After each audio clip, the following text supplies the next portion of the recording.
The 1960s were tough times when Black mothers turned pennies into full plates. These dishes stretched every dollar while keeping traditions alive and bellies full. Here are 60 cheap meals from the 1960s that Black families who lived through this time will never forget. Molasses bread was the sweetness that softened hard weeks. Made from sorghum or cane syrup, it was a dark, sticky loaf that baked up rich and fragrant even when sugar was scarce. A single jar of syrup could stretch through countless loaves, turning thrift into comfort. It came out of the oven glossy and dense, the kind of bread you sliced thin to make it last longer. The taste was deep and earthy, sweet without being showy, a flavor born from the fields where sorghum stalks waved in the sun. On Sundays, families shared it warm with butter or a drizzle of leftover syrup, its smell filling every corner of home. The crust held a quiet crunch, while the inside stayed soft, like memory itself. It was both humble and proud, a loaf that didn't need fancy ingredients to feel like celebration. For people who knew want, molasses bread was a small luxury, a reward for making it through the week. Each slice carried the warmth of family hands and the sweetness of work well done. In every crumb was proof that joy could rise from scarcity and bake into something lasting. Hog maw stew was a dish that took something most would discard and transformed it into a centerpiece for the table. Hog maw, the lining of a pig's stomach, was cleaned carefully, then stuffed with potatoes, onions, and spices before being simmered until tender. The result was hearty, filling, and deeply flavorful, stretching small amounts of ingredients into a meal that could feed an entire family. In times when money was scarce, hog maw stew allowed families to make use of what they had, proving that nothing from the animal went to waste. It was often served at gatherings where one pot had to go far, reminding everyone of the value of sharing and stretching food. The dish carried cultural roots tied to both survival and celebration, a reminder that even hard times could produce food that comforted and united. Hog maw stew was not fancy, but it represented ingenuity, thrift, and strength in the face of want. Roasted gourd seeds turned the remnants of pumpkins and native gourds into a vital source of fat and minerals. After the flesh was cooked for soups or pies, seeds were washed, lightly salted, and spread near the hearth to dry before roasting. This simple preparation produced a crunchy, nutrient-rich snack that stored well through the winter and could be ground into meal or used to thicken stews. Similar seed roasting traditions existed across West Africa, where pumpkin and melon seeds were prized for both flavor and nutrition, and those techniques crossed the Atlantic with enslaved people. Over time, roasted pumpkin seeds became a familiar autumn treat in American households, sold at fairs and enjoyed during harvest celebrations.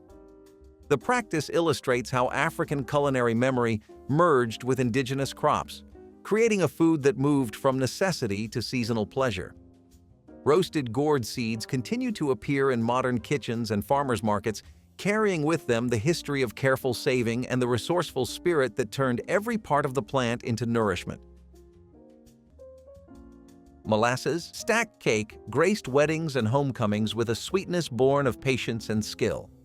Thin layers of spiced cake were baked individually, then stacked high with a rich molasses filling that soaked into the crumb as the dessert rested overnight.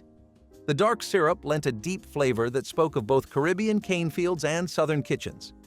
Families often baked the layers days ahead, turning the assembly into a festive gathering where aunts and cousins worked side by side. Each slice told a story of celebration and endurance, for molasses was affordable and plentiful even when other sweeteners were scarce. The cake's tall, impressive stature made it a centerpiece on tables decorated for special occasions, a symbol of abundance even in lean times. Today, few households take the time to roll, bake, and stack so many delicate layers, and the recipe lives mostly in old family cookbooks. Those who have tasted it know the quiet triumph of a dessert that rewards effort with lasting memory. Pumpkin stew with onions was the kind of dish that proved homegrown vegetables could anchor a meal.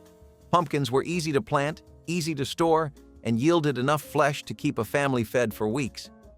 My grandmother peeled chunks of pumpkin, cooked them down with onions, and let the pot simmer until it turned thick and savory.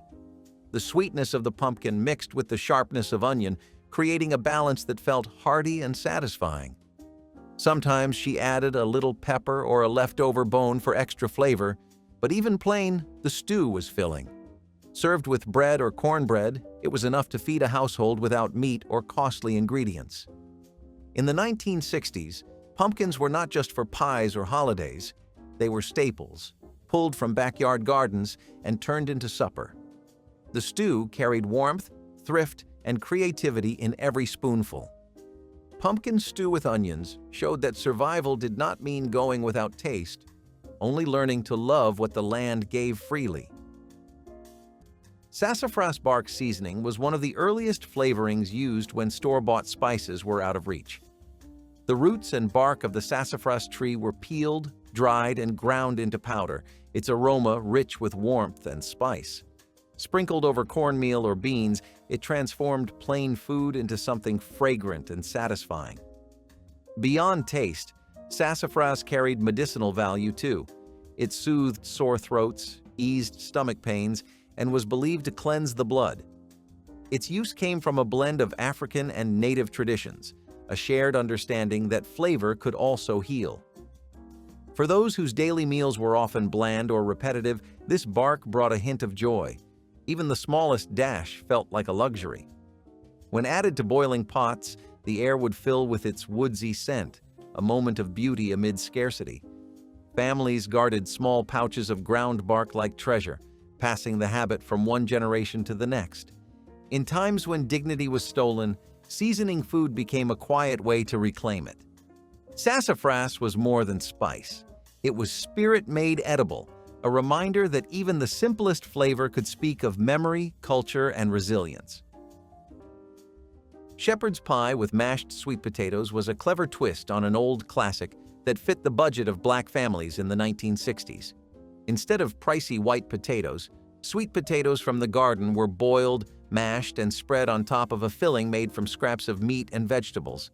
My grandmother would use whatever was left, bits of beef, chicken, or even pork, chopped small and cooked with onions, carrots, or peas until it formed a savory base. The sweet potato topping baked into a golden layer that balanced the salty meat with a touch of natural sweetness. It was hearty enough to fill everyone, but cheap enough to make even during lean weeks. Sweet potatoes were plentiful in many southern gardens, and they stretched farther than most vegetables because they were filling and rich in flavor. Shepherd's pie with mashed sweet potatoes was more than just food. It was a statement of ingenuity. Families made do with what they had and still put something warm and comforting on the table. That golden crust represented thrift and care, carrying both survival and love in every spoonful. Mustard greens with smoked turkey necks carried the flavor of endurance from one generation to the next.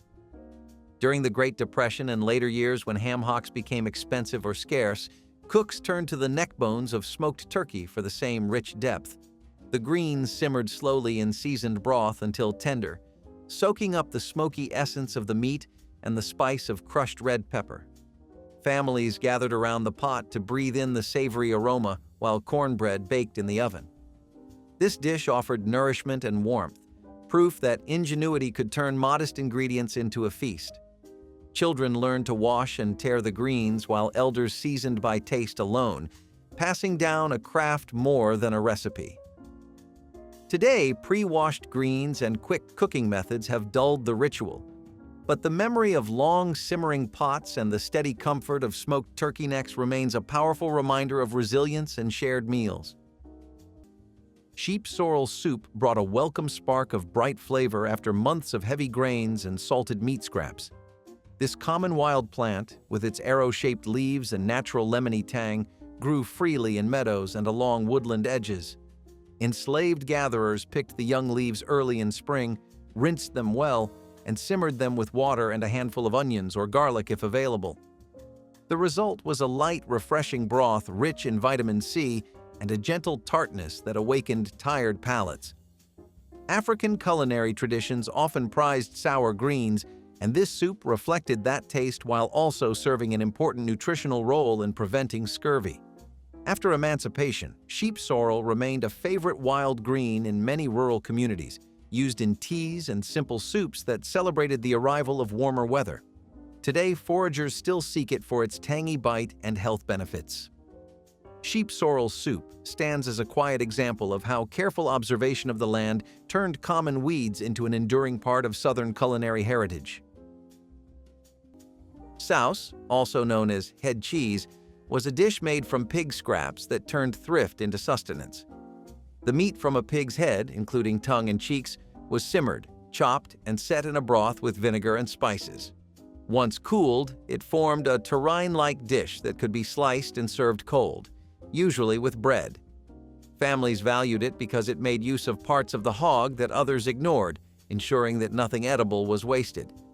Souse carried tangy flavors from the vinegar and a dense texture that was filling and practical. Though not everyone loved it, those who grew up with it remembered it as a staple on the table during lean times. It represented survival and ingenuity, transforming scraps into something lasting. In households where every bite mattered, souse stood as proof that determination and resourcefulness could make even the most overlooked cuts into meaningful food. Salt and sugar apples were a quick delight on long afternoons when the pantry was bare. A single apple could become a treat with just a pinch of salt and a sprinkle of sugar rubbed into its skin. The salt made the sweetness shine, the sugar made the tartness dance, and together they created a taste sharper than candy. Children learned this trick from mothers and grandmothers who refused to let poverty steal joy. It was a snack that cost nothing but offered everything: brightness, laughter, and something to hold on to. Workers carried salted apples to the fields, students packed them for lunch, and families ate them under porches as the day cooled. The juice ran down your fingers, sticky and satisfying, proof that small pleasures still existed even when times were hard. Salt and sugar apples were a symbol of gratitude, of finding sweetness in hardship. They taught a quiet lesson that flavor does not come from excess, but from attention. Every bite felt like hope, crisp, honest, and alive. Boiled peanuts may sound like a simple snack, but they carried deep meaning during times when money was short. Fresh green peanuts were harvested from fields and boiled slowly in salted water until soft, turning them into something filling and protein-rich. They were sold by street vendors, shared at church gatherings, and eaten hot from pots on family stoves. The salty, earthy flavor made them addictive, and because peanuts were relatively inexpensive, they became a food that was both affordable and sustaining. For many Black families, boiled peanuts represented community and togetherness as much as they did thrift. They were eaten by hand, cracked open while people talked, sang, or worked, making them a food tied closely to everyday life. In hard times, they were cheap enough to feel like a small luxury, a treat that was still practical. Boiled peanuts became more than food. They were a shared memory, passed down across generations. Corncob jelly turned what most people threw away into a shimmering golden spread that brightened plain breads and biscuits. After kernels were cut from the cob for other uses, the remaining cores were boiled for a long time to draw out natural starch and pectin. The liquid was strained, sweetened with a modest amount of sugar or honey when available, and cooked again until it thickened into a soft jelly with a delicate corn flavor. Enslaved cooks perfected this transformation, ensuring nothing went to waste and every scrap contributed to nourishment. Long after emancipation, rural homesteaders and Depression-era families embraced corncob jelly as a thrifty delicacy, and it still appears at Southern craft fairs and heritage festivals. The gentle sweetness and faintly toasted aroma offer a taste of memory and ingenuity. Corncob jelly proves that culinary creativity can turn the most humble remnants of the harvest into something beautiful, a spread that honors the perseverance of those who found flavor and comfort in the very parts of the plant others overlooked. Collard green potlikker soup captured the very essence of slow cooking and careful stewardship. After hours of simmering collard greens with smoked meat, the broth left in the pot was a mineral-rich elixir, treasured as much as the greens themselves. Families poured this flavorful liquid into bowls and sipped it with pieces of cornbread, believing it to restore strength and spirit after long days of work. Some added hot pepper vinegar for a lively kick, while others preferred it plain and soothing. Children learned early never to throw away the potlikker, understanding that its nutrients were too valuable to waste. Neighbors often shared jars with the sick or elderly, turning the simple broth into a gesture of care and healing. Modern kitchens may overlook this tradition, discarding the liquid without thought, but for those who remember, the taste of potlikker carries the memory of community generosity and the wisdom of using every drop the garden and the kitchen could provide. Ash-roasted corn cobs were the original field ration, born from necessity and fire. When cooking pots were unavailable, enslaved people wrapped whole corn cobs in layers of husk and buried them deep in hot ash until the kernels softened and browned. It was a meal that could travel, carried in cloth or pocket, eaten in silence between labor and rest. The faint char of the ash gave the corn a smoky sweetness that lingered long after the last kernel was gone. In fields where hunger pressed hard, this was survival disguised as simplicity. A meal that needed no utensil, no luxury, only heat and patience. Even after freedom came, many still roasted corn this way, a quiet inheritance of resourcefulness. What began as a means of endurance became memory, passed down through taste and the smell of burning husk. Pork fatback and cabbage was a skillet dish that showed how even scraps of pork could bring life to vegetables. Fatback, mostly fat with little meat, rendered down in a hot pan until it sizzled, releasing flavor into the cabbage. My grandmother would slice the cabbage thin and cook it until tender, soaking up the richness from the fat. The result was savory, smoky, and filling, even though it was made from ingredients most considered cheap or undesirable. Families paired it with cornbread or rice, stretching it further into a full supper. It was food that came from thrift, but it carried a taste that lingered long after the plates were cleared. Okra fritters, also known as okra cakes, offered crisp, golden edges and a tender interior that celebrated the summer garden. Fresh okra pods were chopped fine, mixed with cornmeal, onions, and a dash of pepper, then spooned into hot oil until each patty puffed and browned. Sold at fish fries, church picnics, and traveling fairs, these fritters were easy to eat by hand and full of flavor that tied African heritage to southern soil. The okra gave a subtle sweetness and a soft binding that kept the patties moist while the cornmeal crust provided satisfying crunch. Children waited impatiently beside bubbling skillets, hoping for the first fritter to cool enough to taste. Vendors wrapped them in newspaper cones so families could stroll through evening air scented with music and spice. Modern snack foods have replaced these handcrafted treats, but those who remember the sound of oil popping and the taste of garden-fresh okra know the fritters carried more than flavor. They held the joy of gathering and the pride of turning humble crops into a festival of taste. Wild persimmon leather served as a natural energy bar long before packaged snacks existed. Fully ripe wild persimmons, soft and honey-sweet, were mashed into a smooth pulp and spread thinly on clean boards or large leaves. Left in the sun to dry or placed near the gentle heat of a hearth, the mixture became a chewy sheet that kept for weeks. This portable treat provided a quick source of calories for long days in the fields and could be tucked into cloth packets for later use. The technique echoed African and indigenous methods of drying fruit to preserve it for travel and winter storage. After emancipation, many rural families continued to make persimmon leather as an autumn tradition, and some Appalachian homesteads still practice it today. Its deep caramel flavor and long shelf life show how ingenuity and patience created foods that were both practical and delicious.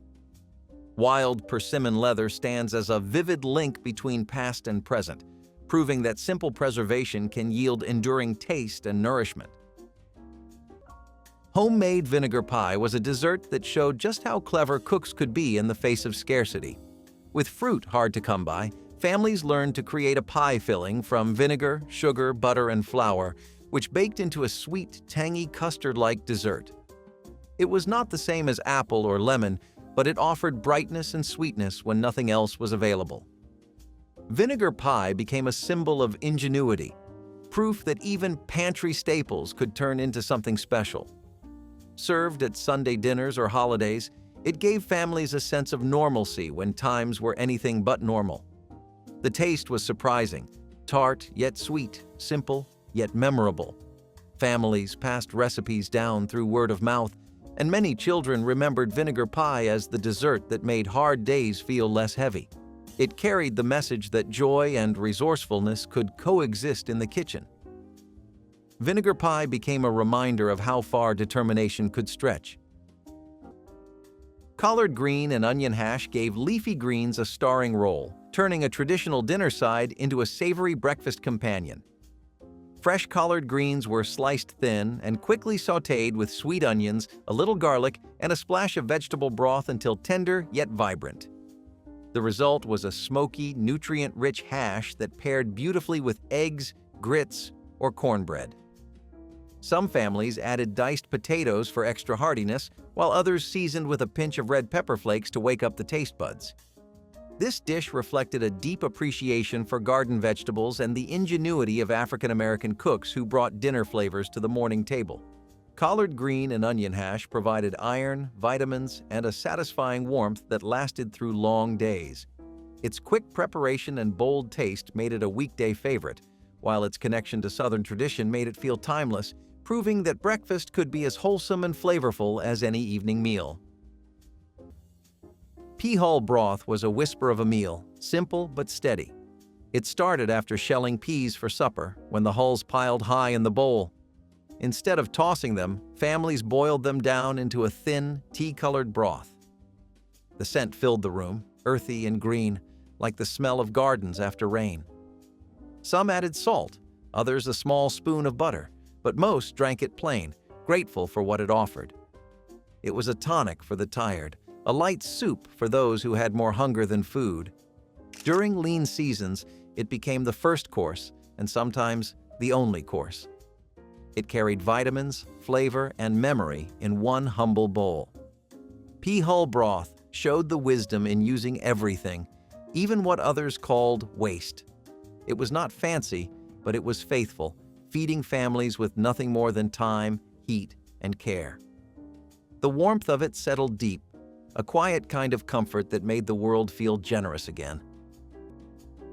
Stewed rutabagas were a staple in Southern kitchens during lean years, a root vegetable that could be boiled down and flavored with pork fat for depth. Rutabagas were cheap, stored well through the winter, and filled in for potatoes when those were too expensive or scarce. Families would peel, chop, and simmer them until tender, often serving them alongside beans or cornbread to complete a meal. The dish was hearty without being costly, and it carried a slightly sweet, earthy flavor that grew familiar to children who had little else on their plates. Pork fat or drippings were often added to give richness, turning the humble root into something more comforting. Stewed rutabagas became a dish tied to survival, reflecting both garden ingenuity and frugality. They were not glamorous, but they were dependable, and that mattered most. For many families, a pot of rutabagas simmering on the stove was the scent of perseverance. They represented sustenance and simplicity in the hardest of times.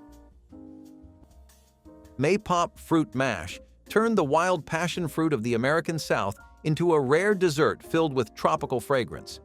Known as maypop for the sound of its hollow fruit when stepped on, this native vine produced aromatic yellow fruits that ripened in late summer. Enslaved foragers gathered the fruit, split the rinds, and scooped the bright pulp into a bowl with a drizzle of molasses or honey when such sweeteners were at hand. The result was a naturally tangy treat that needed no cooking and provided a burst of vitamins. The flavor, a cross between citrus and melon, delighted anyone lucky enough to taste it. Even after emancipation, rural families prized maypops for jellies and pies, and the plant remains a cherished wild edible across the Southeast. Maypop fruit mash preserves a memory of fleeting seasonal abundance and the creativity that transformed wild gifts into moments of celebration, proving that even in the harshest circumstances, people found ways to enjoy the bright, unique flavors offered freely by the natural world. Pickled watermelon rind turned summer scraps into something bright and memorable when waste was never an option. Families peeled the green rinds from sweet watermelons, cut them into strips, and simmered them in a brine of vinegar, sugar, and warm spices until the pieces turned translucent and tender. The finished pickles carried a gentle sweetness with a tart kick that balanced fried fish or smoky barbecued pork. Children often helped pack the jars, laughing as the kitchen filled with the scent of cinnamon and clove. These jars lined pantry shelves and cooled in cellars, ready to brighten winter meals with a taste of summer. For many households, this thrifty condiment was a sign of careful planning and pride in making every harvest last. Today, few people bother to save the rinds, and the recipe hides in old notebooks and fading memories. Yet those who remember speak of the surprising pleasure of that sweet, sour crunch beside a plate of fried catfish. Pork cracklin cornbread was a dish that made even a simple pan of bread feel like a celebration. Cracklins, small, crispy bits left from rendering pork fat, were cheap to come by and packed with flavor. My grandmother folded them into cornbread batter, the fat melting and the crunchy pieces scattering through every slice. Baked until golden, it came out hearty and rich, with texture that plain cornbread never had. The salty pork balanced the sweet cornmeal, making each bite feel indulgent even though the ingredients were inexpensive. Families sliced it thick and ate it alone or alongside beans, greens, or stews, letting the cracklins carry the flavor of meat through the whole meal. In the 1960s, this kind of dish made families feel proud, as though they had something special on the table despite the hardships around them. Pork cracklin cornbread was thrift turned into joy, simple food lifted by the spirit of making do. Dried pumpkin ropes were a symbol of patience and practicality, a way to stretch one harvest into many months of meals. Strips of pumpkin flesh were cut thin with worn knives and hung near the fire to dry, curling into long ropes that hardened in the smoke and heat. These strands could be stored for months, waiting to be dropped into stews to thicken broth or soften into porridge. Pumpkin was plentiful after harvest, but fresh produce never lasted long, especially under the strain of forced labor and limited access to land. Drying it was the answer, transforming something fleeting into something enduring. The faint sweetness of rehydrated pumpkin added depth to meals made mostly from grains or roots. The ropes hung from rafters like garlands of survival, bright orange reminders that foresight and resourcefulness were as valuable as any spice. It was food that carried memory and the quiet discipline of those who refused to starve. Sweet corn and onion skillet was the kind of dish that came together quickly, made from what the garden and pantry had to offer. Fresh ears of corn, or sometimes canned when the season had passed, were sliced from the cob and tossed into a hot pan with sliced onions. Lard or bacon fat did the work of bringing flavor, sizzling until the onions browned and the corn caramelized. The smell was sweet and smoky, filling the house with a promise of comfort even before the first bite. It was cheap, it was fast, and it was nourishing, the kind of supper that stretched across countless families trying to make ends meet. My grandmother served it with bread or cornbread, letting the skillet's juices soak into every bite. The simplicity was its strength, just vegetables and fat, transformed into something more than the sum of its parts. Sweet corn and onion skillet reminded everyone that even with little, you could still eat well. Skillet. Fried catfish with cornmeal crust was the pride of riverbank communities and churchyard gatherings. Fishermen returned at dawn with fresh-caught catfish while cooks prepared heavy iron skillets filled with hot lard or peanut oil. Fillets were dredged in seasoned cornmeal until every piece was coated in a golden layer ready for the crackling pan. The sizzle of fish hitting the oil was music to children waiting for the first crisp bite. Friday fish fries became weekly celebrations where neighbors brought sides of slaw and hush puppies, and stories flowed as freely as sweet tea. The flavor of smoky river water lingered in each flaky bite, reminding everyone of the connection between food and place. Modern diners may order catfish in restaurants, but the ritual of catching, cleaning, and frying by the water's edge has faded, leaving only memories of warm evenings when the entire town smelled of cornmeal and spice and laughter carried across the banks. Chinquapin nut cakes offered small moments of sweetness, created from the rich forests of the American South. The chinquapin, a dwarf chestnut native to the region, produced small, sweet nuts that could be eaten raw or roasted. Enslaved families collected these nuts in autumn, cracked their shells, and ground the meat into a fine meal. Mixed with a little cornmeal, honey, or molasses when available, the nut meal formed small cakes that were baked or cooked on a griddle until golden brown. These cakes carried both nutrition and a sense of celebration, providing rare treats for special gatherings. The flavor, slightly sweeter than a chestnut with a buttery finish, became a cherished memory passed down through generations. Even after emancipation, chinquapin nuts remained a prized wild harvest in Appalachian and southern communities, though the trees have grown scarce in modern times. Chinquapin nut cakes remind us of the connection between forest abundance and human creativity, transforming a foraged ingredient into a dessert that honored both the landscape and the people who carefully tended its secrets. Smoked turkey necks with beans were a dish that carried deep, smoky flavor into a pot of humble legumes. Turkey necks were affordable and often overlooked at markets, making them perfect for families who needed cheap protein. Simmered slowly with beans, onions, and peppers, the necks released flavor that transformed plain beans into a rich, hearty stew. The meat could be picked from the bones and mixed back in, ensuring that nothing was wasted. This dish was particularly popular in the South, where smoked meats were prized for their ability to season large pots of food. Served with cornbread, it provided warmth and satisfaction that carried families through long days. Smoked turkey necks with beans became a reminder that flavor did not depend on expensive cuts, but on patience and tradition. It was food that spoke to both survival and comfort, feeding bodies and spirits in difficult years. Mustard greens with cornbread was a savory pairing that many families leaned on as a breakfast, though it was eaten at other times of day too. Mustard greens, boiled until tender, were seasoned with bits of pork fat or salt for flavor. Eaten alongside hot cornbread, the meal balanced vitamins with starch, offering both nutrition and energy. It was cheap, filling, and deeply tied to tradition. For children, the bitterness of the greens was often softened by crumbling cornbread into the Potlikker broth, making it more palatable. Adults valued it as a sustaining meal that honored resourcefulness and cultural heritage. Mustard greens with cornbread symbolized strength and survival, representing the kind of food that nourished more than just hunger. It was humble, but it carried families through mornings when resources were thin, but resolve was strong. This dish was one of the quiet backbones of community kitchens, a reflection of endurance and resilience during times of hardship. Catfish stew was a hearty dish that brought riverside living directly into the kitchen. Catfish was plentiful in southern waters and could be caught by hand or with simple nets, making it accessible to families with little money. The fish was simmered in a tomato-based broth with onions, peppers, and sometimes potatoes, creating a stew that was filling and flavorful. Served with rice or cornbread, it became a meal that could feed many people from just a few ingredients. Catfish stew represented more than thrift.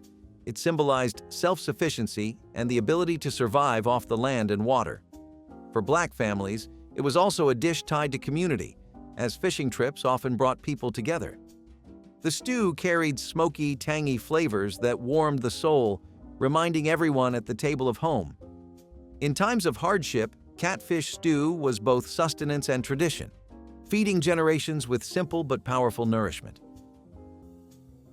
Hickory nut milk delivered rich nutrition from the forests when dairy was limited or unavailable. Hickory nuts were cracked and pounded into a fragrant paste, then steeped in hot water and strained to produce a creamy liquid full of natural oils and protein. This drink could be enjoyed warm as a morning beverage or used to enrich cornbread and porridges, offering sustenance without reliance on cow's milk. The technique drew directly from indigenous American practices, which African cooks learned and adapted to their own needs. Hickory trees were plentiful across the Southeast, ensuring a steady supply for those willing to gather and crack the tough shells.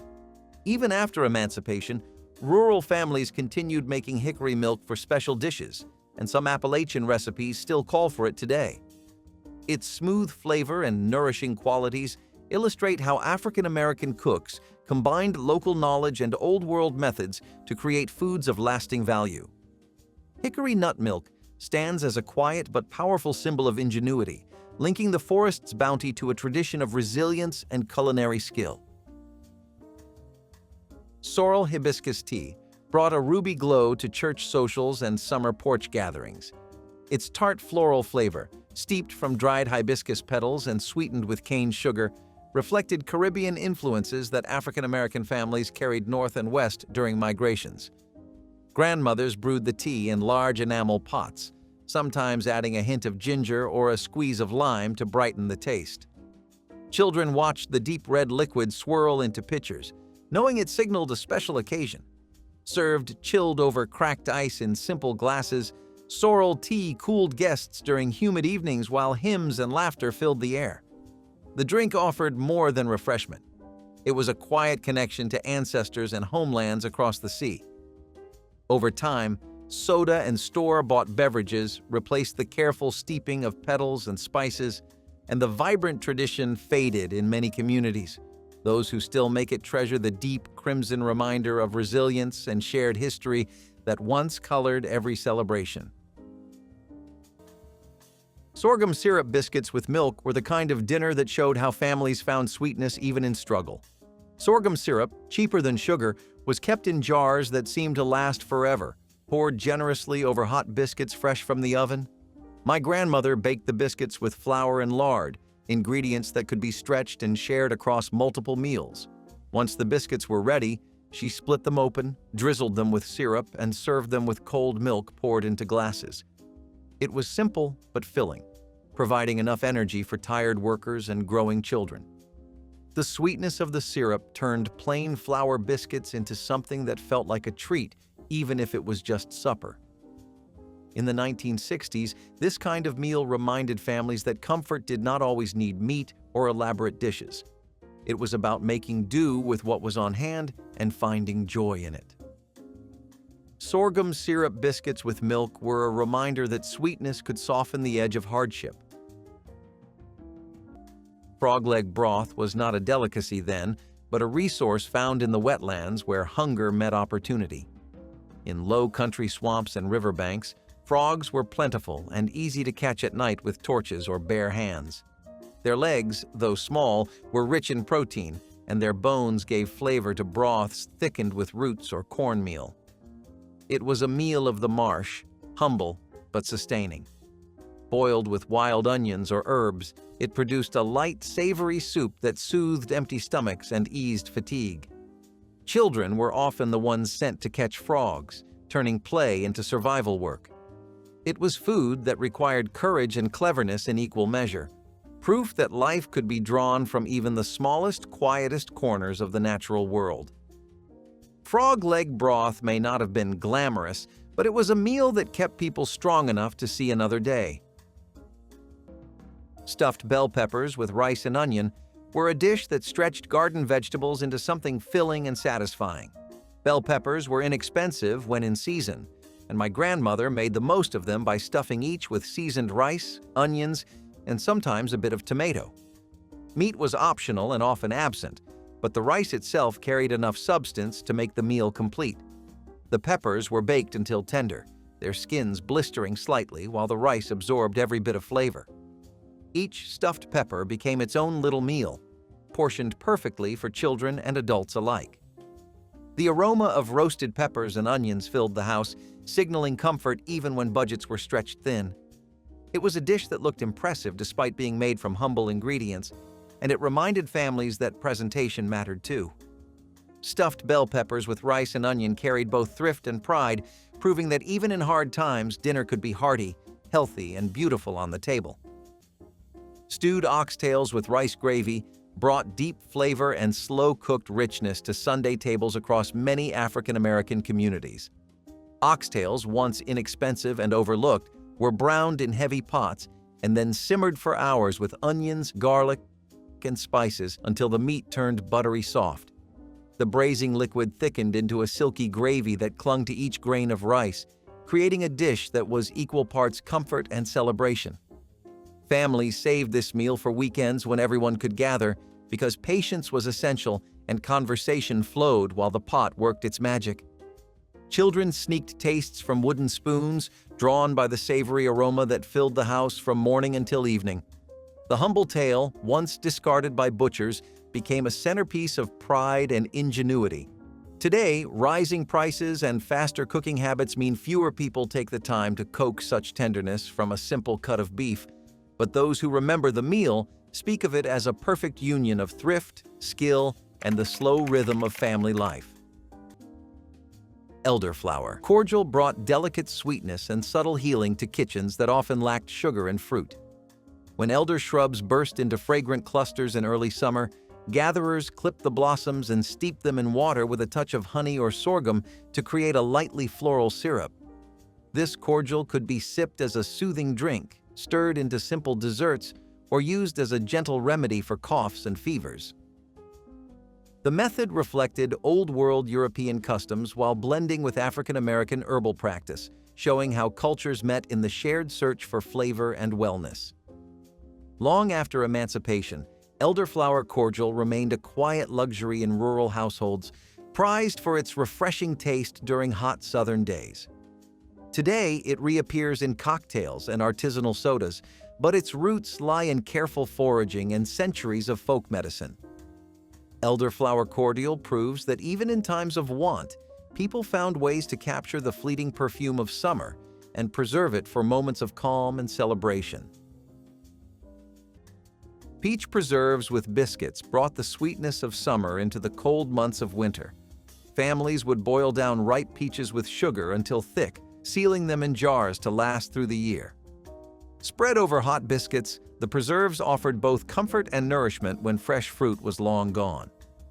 Canning peaches was a yearly ritual, tying families to the cycles of the land and the rhythm of harvest. It required time and patience, but the reward was sweetness that carried through the hardest seasons. Biscuits were a perfect partner, soft, warm, and filling, making peach preserves a special treat that brightened tables. For children, it was a taste of abundance in months of scarcity, a reminder that summer fruit could still be enjoyed when snow or frost covered the fields. Peach preserves with biscuits were both practical and emotional, offering joy from jars of hard work. They carried hope through cold winters. Watermelon rind hash was a dish that proved nothing in a southern kitchen ever truly went to waste. After the sweet red fruit was eaten down to its pale skin, the green rinds were peeled, diced, and saved for the next meal. They were boiled until soft, then tossed into a skillet with onions, peppers, and a pinch of spice. What came out of that pan was golden and glistening, sweet with a hint of salt, smelling faintly of summer rain and backyard laughter. The rind soaked up flavor like memory itself, turning something forgotten into something worth savoring. Families served it with cornbread or rice, sometimes even cold the next morning with eggs. It filled bellies when money was short and reminded everyone that resourcefulness could taste as good as plenty.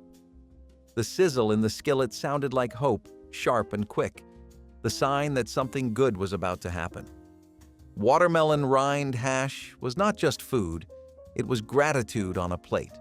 Every bite told the story of people who refused to waste even the smallest blessing.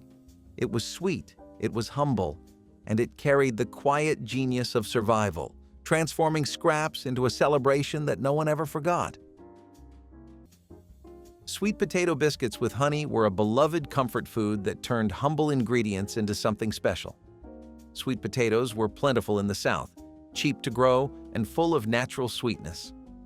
By mashing them into biscuit dough, families created soft, tender breads that did not require as much flour or fat. Fresh biscuits out of the oven were topped with a drizzle of local honey if it was available, making them feel indulgent despite their simplicity. These biscuits were often served for breakfast, but they could also accompany stews or fried fish. They filled stomachs and brought warmth to the table, offering both nutrition and comfort.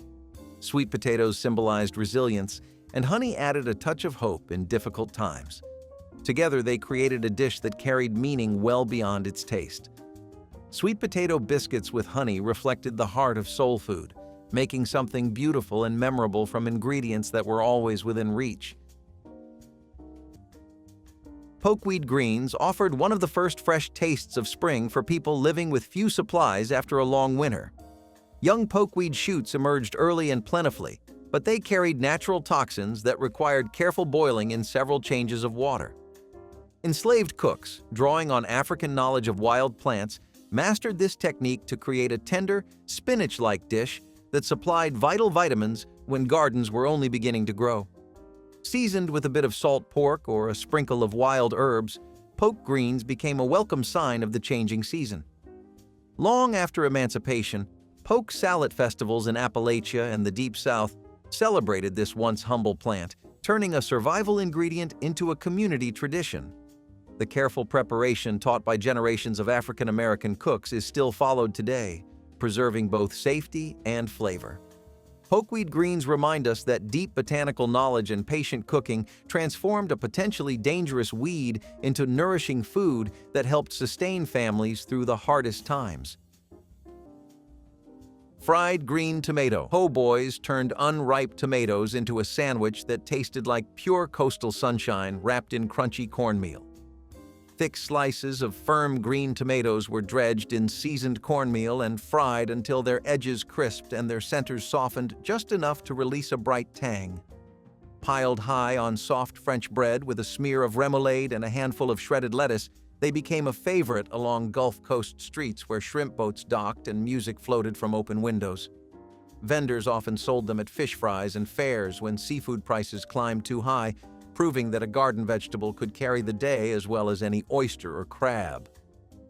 Families remembered the scent of hot oil and the pop of cornmeal batter while waiting in line for a sandwich that blended thrift and celebration. Today, fast food counters try to imitate the flavor, but they cannot capture the quiet magic of fresh garden tomatoes picked before ripening, fried in backyard kitchens, and shared among neighbors who knew the value of every bite. Homemade cornmeal pancakes for supper were another way families stretched basic ingredients into a filling meal. Flour, cornmeal, lard, and milk came together in a batter that fried into golden cakes on a hot skillet. My grandmother served them stacked, drizzled with syrup if any was available, or eaten plain with butter when syrup was gone. The pancakes were fluffy yet hearty, giving enough energy to hold a family until morning.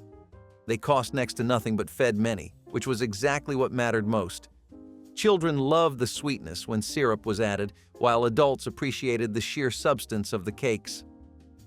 In the 1960s, cornmeal pancakes were a staple when meat was scarce, turning humble ingredients into something warm and reliable. It was comfort food born of necessity, one of those meals that never left memory even as times changed. Homemade cornmeal pancakes carried the spirit of thrift, filling plates with love and survival. Wild honeycomb keep was as close as survival ever came to sweetness. Finding a hive in the woods was an act of luck and courage. Collecting it required smoke, patience, and hands willing to risk pain. The honeycomb was wrapped in leaves or sealed in clay jars to preserve it for months. A single spoonful could flavor cornmeal, soothe a sore throat, or serve as a child's rare treat. Honey was a healer, a reward, a reminder that even in hardship, nature offered grace. It gleamed golden in dim light, sticky and fragrant, its taste pure as sunlight. For those who endured scarcity, it was a miracle worth protecting. A jar of wild honey was more than food. It was life itself, captured and kept safe for the days when sweetness felt far away. Sweet potato pie with brown sugar meringue crowned holiday tables with a beauty that matched its flavor. Smooth, mashed sweet potatoes blended with warm spices created a filling as rich as any custard, poured into a flaky handmade crust. The crowning touch was a cloud of meringue whipped with brown sugar until caramel-scented peaks formed and browned lightly in the oven. Families saved the first slice for honored guests or elders, a sign of respect and affection. The pie carried the sweetness of the southern soil and the skill of generations who knew how to stretch simple ingredients into celebration. Children licked the mixing bowls clean while parents watched the meringue rise, a shared moment of anticipation before the feast. Over time, commercial pies and instant mixes dulled the tradition, but those who remember the warm aroma of brown sugar meringue know that this dessert is more than food. It is a memory of family love, patient hands, and the quiet pride of homemade beauty. Ham bone soup with vegetables was one of those meals where one piece of meat flavored an entire pot. A single ham bone, stripped of most of its meat, simmered for hours with onions, carrots, and potatoes until the broth turned rich and smoky. My grandmother would add beans or greens if she had them, letting the flavors meld into something far more substantial than the ingredients suggested. Families gathered around steaming bowls, dipping bread into the broth and savoring the flavor the bone had left behind. It was frugal cooking at its finest, taking scraps and stretching them into nourishment. The soup fed many mouths, warmed cold nights, and made do with what was available. In the 1960s, when meat was costly, a ham bone could be the centerpiece of dinner, proving that thrift and patience could coax flavor out of nearly anything. Ham bone soup with vegetables carried both practicality and comfort in every ladleful. Molasses milk drink was a common way to stretch both sweeteners and dairy during times of hardship. Hot milk, often reconstituted from powdered milk, was whisked with a spoonful of molasses until warm and smooth. The result was a drink that children could have before school or adults could sip before long workdays. It carried natural sweetness and important nutrients from molasses, while offering comfort when sugar was too costly to use. Families appreciated it because it was affordable, easy to prepare, and nourishing. Many children who grew up during lean times remembered this drink as both a treat and a necessity, even if they preferred chocolate or sugar when they could get it. The molasses milk drink proved that small substitutions could keep sweetness alive in daily life without breaking ration limits.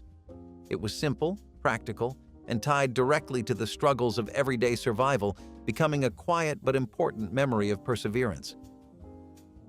Onion skin tea was one of those old remedies that could quiet both body and soul. When someone had a cough or a fever, or when food simply ran out, a pot of this humble tea came to the rescue. Dried onion skins were gathered from the corners of the kitchen, rinsed and steeped in boiling water until the liquid turned golden brown. The scent was sharp but comforting, a mix of earth and sweetness that filled the air with warmth. Some added honey if they had it, or a squeeze of lemon, but even plain, it had its own charm.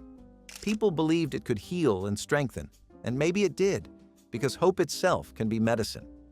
Onion skin tea was born from patience, brewed by hands that knew how to stretch every last bit of life from what they had. It was the taste of resilience and care, a sip that made you believe tomorrow might be gentler. Ground pumpkin seed. Porridge transformed leftover seeds into a hearty meal that supplied both protein and healthy oils. After pumpkins were cooked for pies or stews, the seeds were washed, dried, and pounded into a coarse meal. This meal was simmered slowly in water or thin milk, creating a creamy porridge with a subtle nutty flavor. Sweetened lightly with honey or molasses when available, it became a sustaining breakfast or evening dish that used every part of the harvest.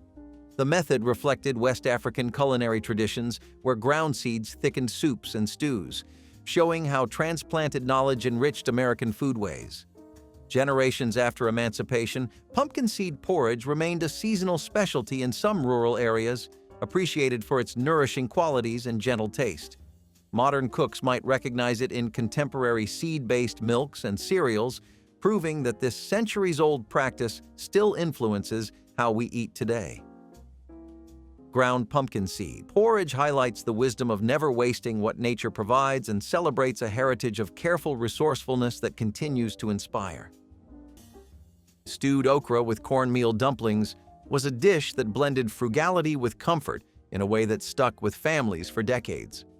Okra, often grown in backyard gardens, went into a simmering pot with onions, tomatoes, and broth until it softened into a thick stew. My grandmother would mix simple cornmeal batter, drop spoonfuls into the bubbling pot, and let the dumplings cook until they puffed into tender bites. The texture of the okra thickened the stew naturally, giving it body without needing flour or cream. Each bowl carried the flavor of the garden, earthy and sustaining, with dumplings that filled the stomachs of tired workers. It was food that came straight from the soil and stretched further than its ingredients suggested. Children grew up eating this dish as a matter of routine, yet it became part of the rhythm of survival. In the 1960s, Stewed okra with cornmeal dumplings was a staple that represented both thrift and ingenuity, turning humble vegetables and flour into something worthy of pride at the dinner table. Sun-baked clay pot beans were born from ingenuity and necessity, slow-cooked by the earth itself when firewood was scarce or forbidden. Beans were soaked overnight, sealed in clay pots with water, herbs, and bits of fat if they were lucky enough to have some. The pots were buried shallow in sun-warmed soil or left near smoldering embers to cook slowly through the day. The result was tender, smoky beans that carried the flavor of the land and the resilience of those who made them. Cooking this way saved precious wood and kept smoke from betraying their fires. It was quiet cooking, careful cooking, born from both wisdom and the need to survive unseen. When the pots were unearthed at dusk, the beans were hearty enough to feed several people, filling the belly and steadying the heart. In a world built on taking, this was a small act of keeping, of making something nourishing from the warmth of the ground itself. Hot water. Cornbread was the sound of sizzling batter and the smell of home. With just cornmeal, salt, and boiling water, cooks created a golden miracle that fed whole families for pennies. It was crisp on the outside, tender on the inside, and tasted like the countryside itself.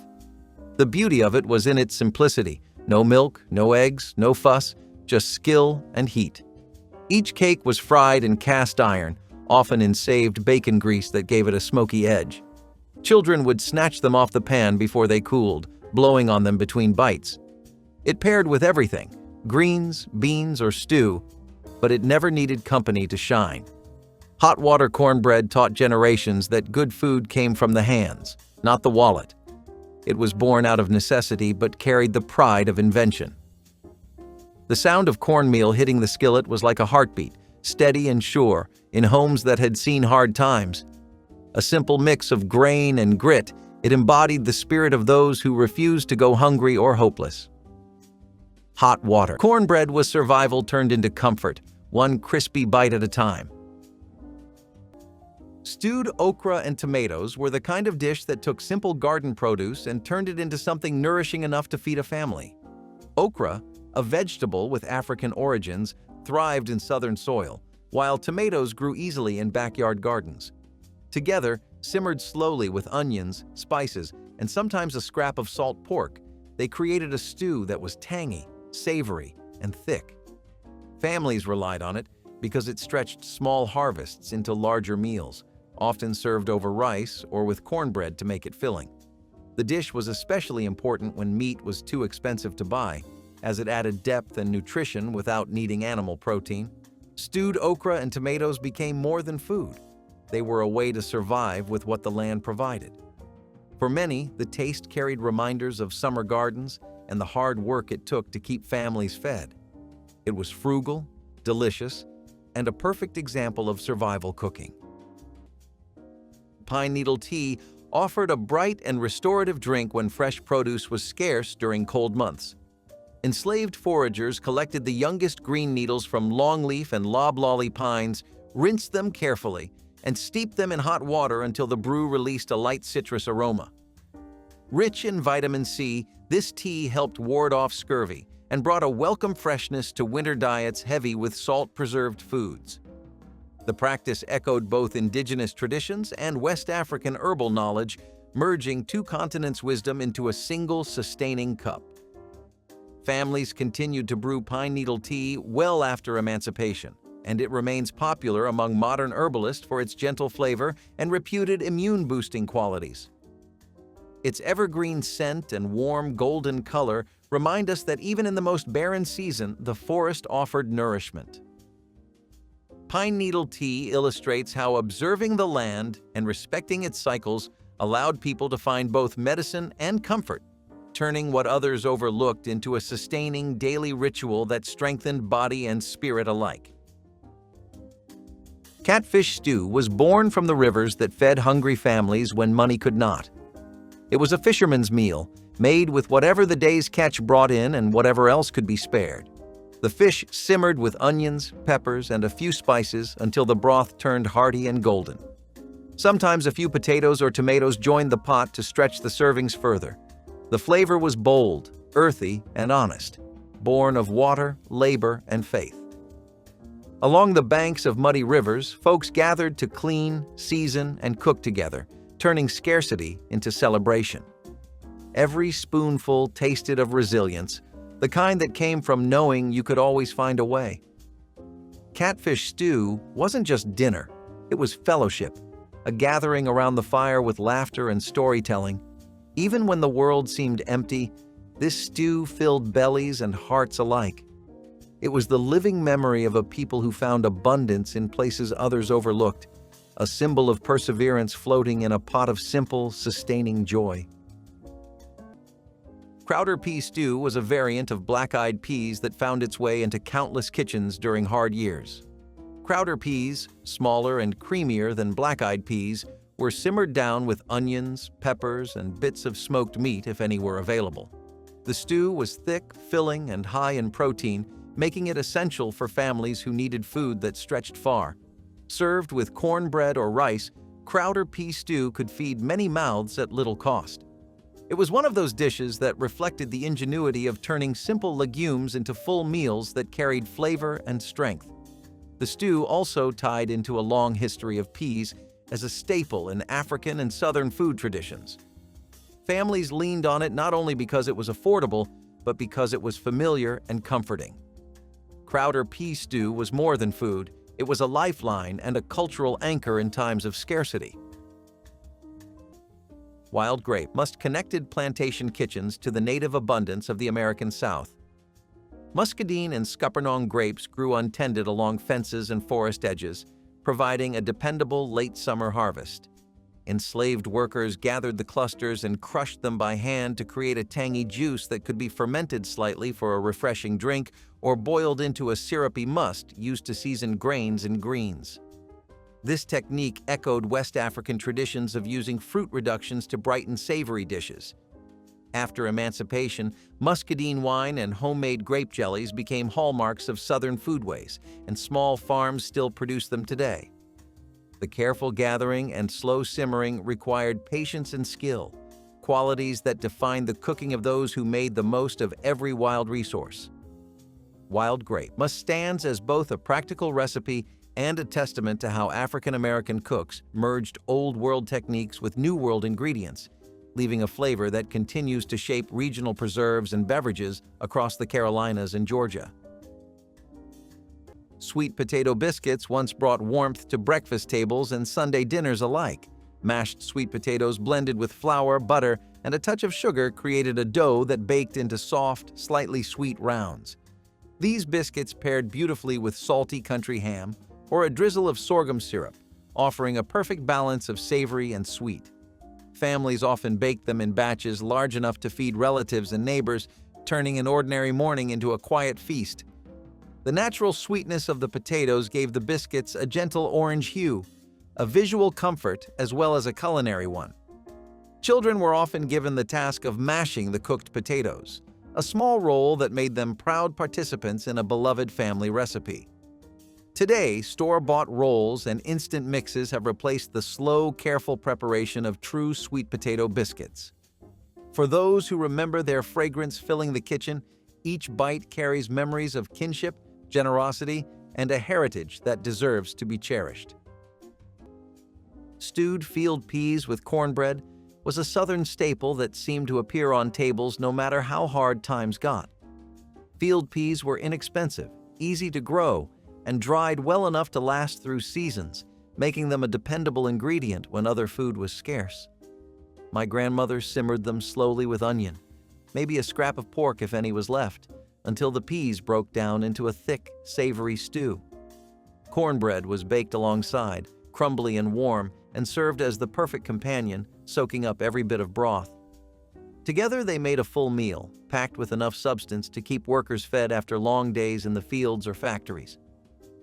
Field peas were humble compared to black-eyed peas or butter beans, but they carried a taste of the land, earthy and comforting. For families with little money to spare, this pairing was dependable, stretching across generations as a dish of both necessity and pride. Stewed field peas with cornbread filled stomachs, warmed hearts, and reminded everyone that simple food could still be good food. Jerusalem artichoke cash was a clever answer to hunger, hidden right beneath the soil. These knobby roots, also called sunchokes, grew wild and multiplied easily, making them a dependable food when nothing else survived the frost. After harvest, they were buried in cool earth or sand pits near the home, dug up one by one as winter crept in. Raw, they were crisp like water chestnuts. Boiled or roasted, they turned soft and nutty, rich with warmth.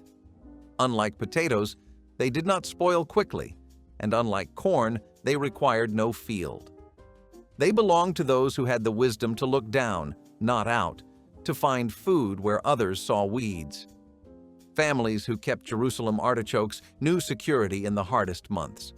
Their flavor was mild, comforting, and slightly sweet, a quiet reward for foresight and care. Each tuber unearthed was a small triumph against scarcity, a quiet declaration that they would make it through another season, one root at a time, a reminder that even in cold earth, sustenance could still grow for those who knew where to look.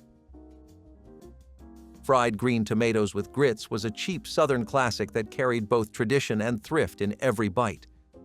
Unripe tomatoes, plucked before they spoiled, were sliced, dredged in cornmeal, and fried until golden in a skillet of hot oil or bacon fat.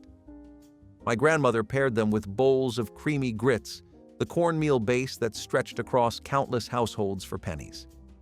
The tomatoes were tangy and crisp, the grits soft and warm, creating a contrast that satisfied both hunger and taste. It was food that came straight from the garden and pantry, without needing costly additions. Families ate it often in the summer when tomatoes grew in abundance, but it found its way to the table year-round. The combination of fried green tomatoes with grits represented resilience, resourcefulness, and the comfort of tradition. In the 1960s, this meal stood as proof that good food did not depend on wealth, but on knowing how to use what you had wisely. Field pea salad with hot pepper vinegar offered a cool bite for the hottest southern evenings. Tender field peas were boiled until just soft, then chilled and tossed with diced onions, sweet peppers, and a splash of sharp vinegar infused with fiery peppers. The salad balanced earthy legumes with a bright tang that woke the palate after long days in the sun. Served on wide porches as cicadas sang, it accompanied fried chicken, grilled fish, or simply a hunk of cornbread. Home gardeners prized field peas for their reliability in poor soil, and the vinegar peppers were often homemade, steeped for weeks in glass bottles on sunny windowsills. Guests at summer suppers remembered the sting of the vinegar and the gentle sweetness of the peas as the taste of true Southern hospitality. Today, packaged beans and bottled dressings have replaced the careful soaking and seasoning that once defined the dish, but the memory of its crisp, refreshing bite lingers in kitchens where tradition still holds strong. Mulberry leaf wraps transformed young, tender leaves from the wild mulberry tree into clever edible packages. Foragers selected the freshest leaves in spring when they were soft and mild, then blanched them briefly to soften their texture. Cooked rice, seasoned vegetables, or small bits of preserved fish were spooned inside before the leaves were folded and steamed, creating tidy bundles filled with subtle, earthy flavor. This technique echoed African traditions of wrapping foods in leaves for both cooking and preservation, blending seamlessly with indigenous American practices. The result was a portable meal that required no extra containers and made use of a tree that also provided sweet berries later in the season. After emancipation, mulberry leaves continued to appear in Southern folk remedies and tea blends, but the memory of leaf-wrapped suppers remains a quiet testament to ingenuity. Mulberry leaf wraps illustrate how a single plant could meet many needs, offering nourishment, flavor, and practicality to communities that transformed every part of their environment into sustenance. Cowtail soup was a rustic dish that turned overlooked parts of the animal into a rich, sustaining meal. Families would simmer ox or cow tails for hours until the broth thickened, drawing out deep flavors from the bones and marrow. Vegetables like carrots, onions, and potatoes were added when available, creating a stew that was filling and full of nutrients. Cowtail soup was a dish of patience, requiring time but rewarding households with warmth and nourishment that could last days. It carried a strong, hearty flavor that reminded families of home cooking, even in years when food was scarce. Because tails were cheaper than prime cuts, they became an accessible protein source for families who could not afford much. The soup symbolized frugality and resourcefulness, proving that even bones could be transformed into meals that held people together. Cowtail soup was more than broth. It was the taste of resilience in hard times. Hominy pancakes were another clever way families stretched resources into filling meals. Hominy, boiled corn kernels treated with lye, was folded into simple flour batter and fried on a hot griddle until crisp on the edges. The result was a pancake that was hearty, chewy, and rich in flavor. Families leaned on this dish because hominy was inexpensive, filling, and often available in bulk. These pancakes were served plain or topped with syrup, molasses, or even just butter when sugar was scarce. Children enjoyed the slightly nutty texture, while adults appreciated that it carried them through long hours of work. Hominy pancakes were tied to heritage too, with roots reaching back to Native American food traditions that influenced Southern cooking.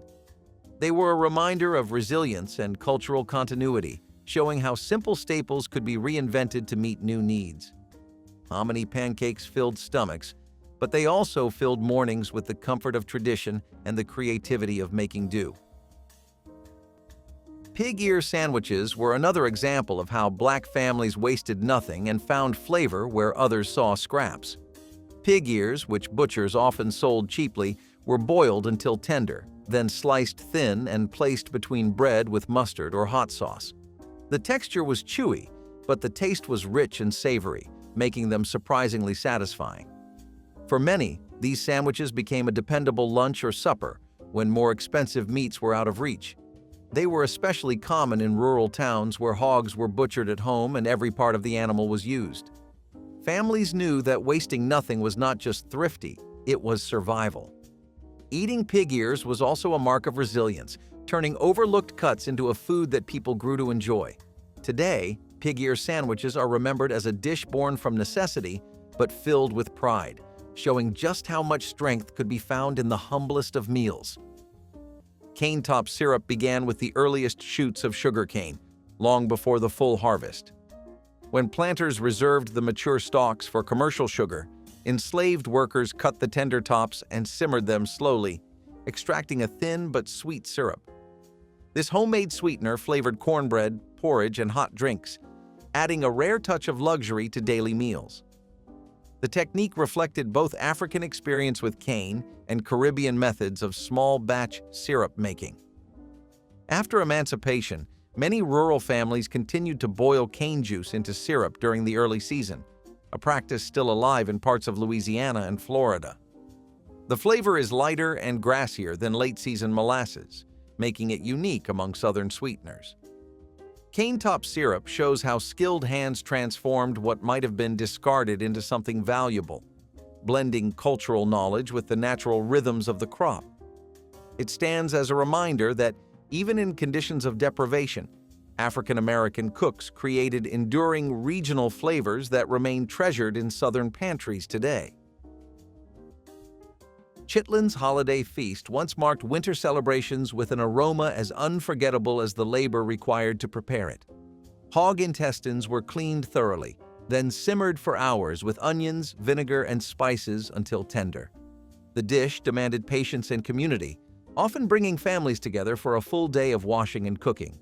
Served with hot sauce and cornbread, chitlins carried the history of using every part of the animal, a practice born of necessity during slavery and carried forward as a mark of resilience. Despite the strong scent that filled kitchens and neighborhoods, the feast represented abundance and pride, especially during Christmas and New Year gatherings. Elders spoke of the old days while younger generations learned the careful methods required to make the dish safe and flavorful. In many places, health concerns and changing tastes have pushed chitlins aside, but the tradition still holds a powerful place in memory as a symbol of perseverance and celebration. Chicken wing stew was one of those meals that would surprise modern ears, since wings were once the cheapest part of the bird. My grandmother bought them in bulk when she could, piling them into pots with onions, celery, and carrots. Slowly simmered, the wings gave up their fat and flavor, turning thin broth into rich gravy. She thickened it with flour or cornstarch, serving it hot over rice or bread to stretch it even further. It was messy eating, but no one complained because the taste was so comforting. Wings may be prized today, but in the 1960s they were scraps, turned into nourishment by clever hands. She said every part of the bird had value if you treated it with respect. Chicken wing stew carried the spirit of thrift, transforming what others dismissed into something that filled the house with warmth. It was proof that good cooking did not depend on wealth, only patience and care.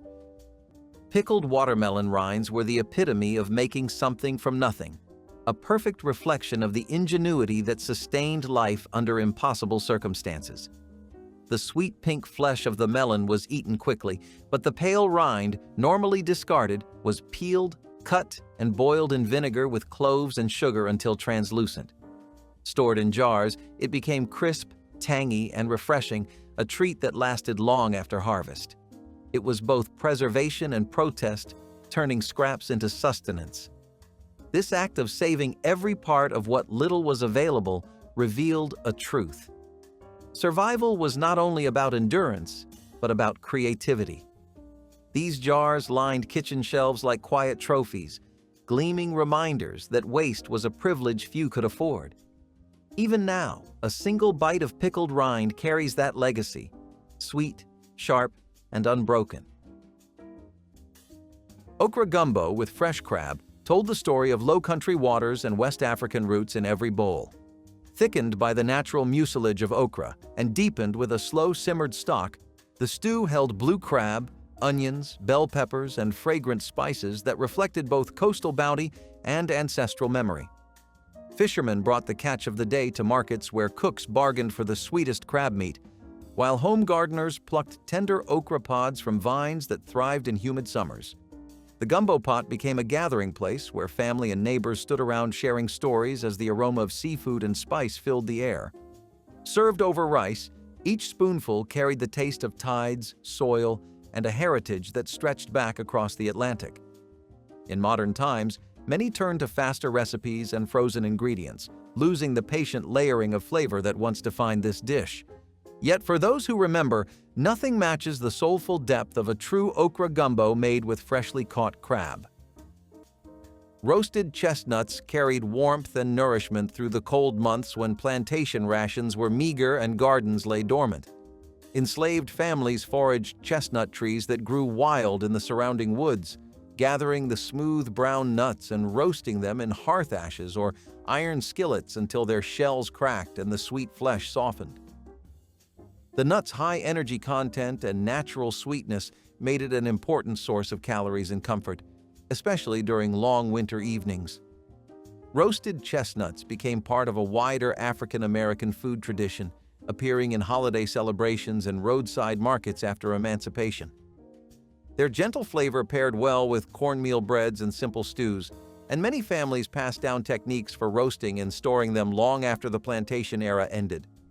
Today, roasted chestnuts sold at winter festivals and city street corners carry echoes of that history, reminding us that what began as a survival practice also nurtured community and seasonal ritual for generations who transformed hardship into enduring culture.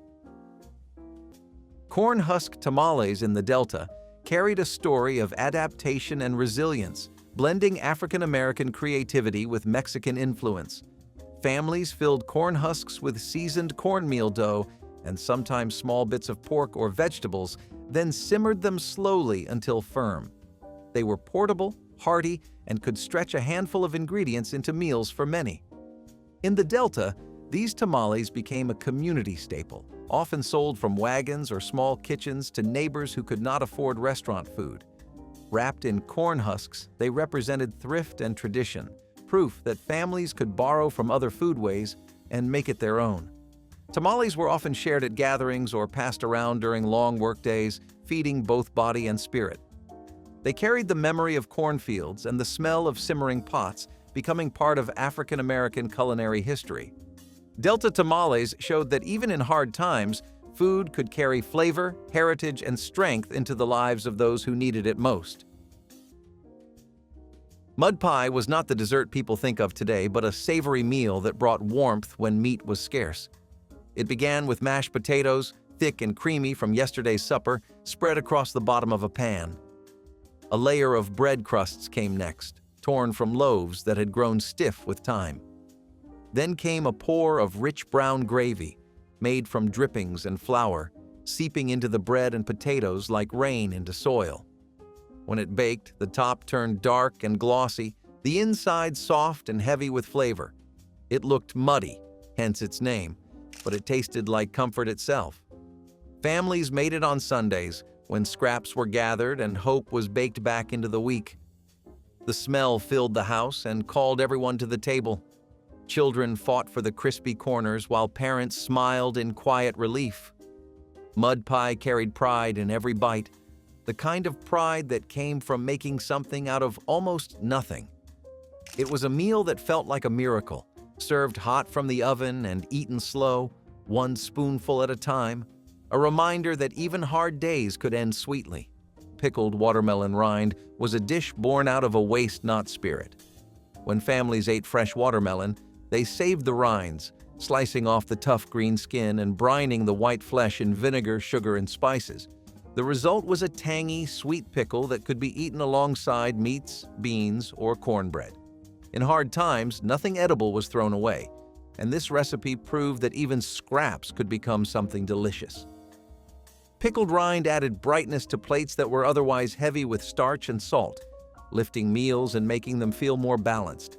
Children loved the odd flavor, and adults appreciated that it stretched food supplies further.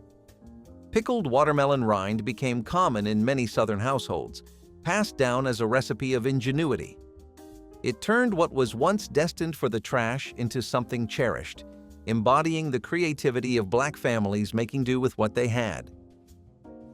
Burdock root stew speaks to the deep botanical knowledge carried by African cooks who could read the land for nourishment even when fields were bare. Burdock, a hardy root with a flavor similar to earthy artichoke, grew wild along fence rows and shaded ditches where other crops refused to thrive. Gatherers dug the long tap roots with simple hand tools, scrubbed them clean, and sliced them thin before simmering them for hours with any garden greens or herbs that might be on hand. The slow cooking softened the root into a tender base for a broth that was both filling and rich in minerals. This practice echoed African and indigenous traditions of using wild roots as a staple during lean times. After emancipation, burdock continued to appear in rural foraging guides and folk remedies, admired for its subtle sweetness and sustaining qualities. Today, herbalists still value burdock for its nutrients, reminding us that what once served as a quiet survival food remains a symbol of resourcefulness and a connection to the untamed landscape of the American South. Hoppin' John on New Year's Day was once a dish of deep meaning, carrying the promise of good fortune into every household that served it. Black-eyed peas simmered with rice, onions, and smoky cured meat made for a meal that was both filling and symbolic. Families across the South would gather on the first day of the year, confident that a bowl of this humble combination could bring luck, health, and steady work in the months ahead. The peas represented coins, the rice suggested abundance, and the pork gave a sense of strength and perseverance.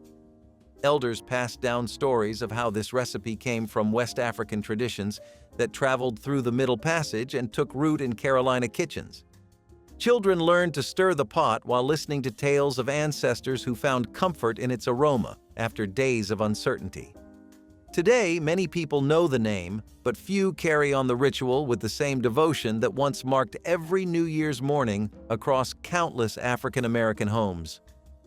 Boiled turnips with cornbread crumbs was another way families stretched cheap vegetables into full meals. Turnips were easy to grow and often given away, their strong flavor softened by boiling them until tender. My grandmother ladled the hot turnips into bowls and topped them with crumbled cornbread, the bread soaking up the broth until it became hearty enough for supper. It was plain food, yes, but it kept stomachs full on nights when meat was scarce. The bitterness of the turnips mellowed with time and seasoning, and the cornbread gave every bite body and comfort. Children might have grumbled, but they ate their fill because there was no room for waste. In the 1960s, this dish was common across kitchens that relied on ingenuity to make ends meet. It was a simple combination, yet it carried dignity because it represented survival. Boiled turnips with cornbread crumbs may not have been fancy, but it held families together through lean times. Koonie root flour was one of the rarest forms of survival food, pulled from the sandy soils of Florida's coastal woods. The County, or Florida arrowroot, held starch deep within its roots, but it was also toxic until carefully processed. Enslaved people learned to grate the roots, soak them in running water for days, and dry the pulp into a fine powder. The process was laborious and delicate, but the result was precious: a clean, edible flour that could be used in bread, mush, or porridge. It was a carbohydrate reserve for when nothing else remained, sustaining life in times of famine or isolation. Each batch was a victory of knowledge over danger, of patience over hunger. The skill to prepare it safely came from generations of shared wisdom, passed quietly between hands. To turn poison into nourishment was not only survival, it was genius born from necessity. Pot scrappin' soup was the kind of meal that made use of every last bit that life gave. When the pantry was empty, people turned to what clung to the bottom of the pot. They poured in hot water, scraped up every browned edge and leftover piece of vegetable or meat, and built a new meal from what was left behind. It simmered for hours until the flavors came together, smoky and deep, with hints of salt and spice from earlier meals. No two pots ever tasted the same, and that was the beauty of it. Sometimes it had bits of onion, sometimes beans or bones, always something saved from before. It filled the air with a smell of gratitude, the kind that made even the poorest home feel rich. Children dunked stale cornbread in it, soaking up every drop. Pot scrappin' soup reminded families that nothing was ever truly gone, not flavor, not hope, not care. It turned waste into warmth and leftovers into love. The sound of that bubbling pot was a hymn for survival, proof that the end of the week still had something worth waiting for. Chicken neck gravy was the very definition of stretching scraps into a full meal.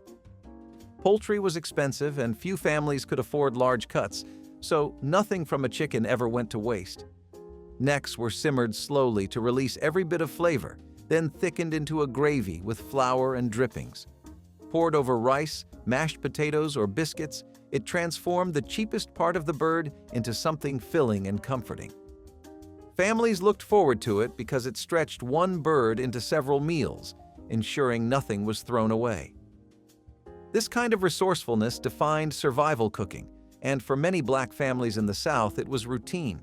Chicken neck gravy might not have been glamorous, but it represented pride in making the most out of very little. It also carried the feeling of home, the scent of gravy simmering on the stove, and the relief of knowing everyone at the table would leave fed. Wild plum chutney offered a burst of tart sweetness when sugar was scarce and fruit trees grew untended along plantation edges. Gatherers picked the small, deeply colored plums at peak ripeness and simmered them slowly with a little honey or molasses when available, along with wild herbs for spice. The result was a tangy preserve that enlivened cornbread, salted meats, or simple porridge, providing vitamins and variety in otherwise plain meals. This method of combining fruit with savory seasonings echoed West African chutneys and relishes, demonstrating a culinary bridge between continents. After freedom, African-American home cooks continued to prize wild plums for jellies and sauces, and many Southern families still make small-batch plum preserves each summer. The enduring appeal of wild plum chutney lies in its ability to turn overlooked fruit into a bright condiment that brightens any table. It stands as a flavorful link between survival cooking and the rich tapestry of modern Southern preserves that celebrate both heritage and the gifts of the wild landscape. Okra and tomato succotash brought color and heritage together in one bubbling skillet. Fresh okra pods, sliced thin, mingled with sweet ripe tomatoes, corn kernels, onions, and peppers, creating a medley that linked West African traditions with Native American harvests. The dish simmered until the vegetables melded into a savory stew, thickened naturally by the okra's silken texture. Farmers' markets once overflowed with the ingredients every late summer, and families counted on succotash to stretch their crops and fill their tables. It was a side dish that could stand as a main course when meat was scarce, and its bright flavors paired beautifully with cornbread or rice. Elders told stories of ancestors who carried seeds and memories across oceans and frontiers, weaving history into every spoonful. Though many still grow okra and corn, the slow, careful preparation of true succotash has become rare, replaced by frozen blends and quick sautés that cannot match the patient flavor of the old garden skillet. Vegetable soup with garden leftovers was a dish born from necessity and creativity. My grandmother gathered whatever vegetables were left at the end of the week, beans, carrots, peas, corn, or turnip greens, and simmered them in a pot of broth. Sometimes she added rice, pasta, or even potatoes to bulk it up, creating a soup that stretched far beyond its humble ingredients. Each pot tasted different, depending on what was on hand, but it always felt hearty and comforting. Cornbread was served alongside, crumbled into bowls to soak up every drop of broth. It was a way of cleaning out the fridge without wasting anything, a meal that proved scraps could still sustain. Families in the 1960s relied on dishes like this to carry them through lean weeks, stretching pennies into nourishment. Vegetable soup with garden leftovers was both frugal and flavorful, carrying the ingenuity of women who made sure nothing went to waste. It was survival disguised as comfort, one pot feeding many with warmth, pride, and love. Charred sweet cornmeal cakes were the traveler's food, built for endurance, not pleasure. The batter of ground corn, salt, and water was poured thin and cooked until crisp and dark, intentionally over-roasted to make the cakes last longer without spoiling. They were tough, smoky, and dry, but when soaked in broth or water, they softened into hearty meals again. Portable and durable, they could be wrapped in cloth and carried for days. For those who worked long hours away from fire or kitchen, these cakes were essential fuel, simple, sturdy, and reliable. The char was not a flaw but a strategy, sealing in flavor and strength. Each cake told a story of discipline, of people who could not afford to waste a grain. The smell of roasted corn was familiar and grounding, a link between past and present laborers. Each bite was proof of cleverness, born from need, a reminder that even the humblest ingredients could sustain great endurance. These cakes may not have been festive or soft, but they were food that traveled with you through struggle and survival alike, feeding body and will across endless miles of hardship. Hoppin' John was more than food. It was a wish whispered into every new year and a memory of old fields and family prayers. Made from black-eyed peas, rice, and a scrap of salted pork, it carried a meaning far greater than its humble parts. Each bowl symbolized luck, wealth, and resilience, a quiet hope for better days ahead. Born on plantations where ingredients were scarce, Hoppin' John turned survival into tradition. The peas represented coins, the rice abundance, and the pork, the flavor of prosperity. It became a holiday staple across generations, cooked in cast-iron pots and served with greens on the side. The slow simmer filled homes with comfort, while the taste spoke of endurance.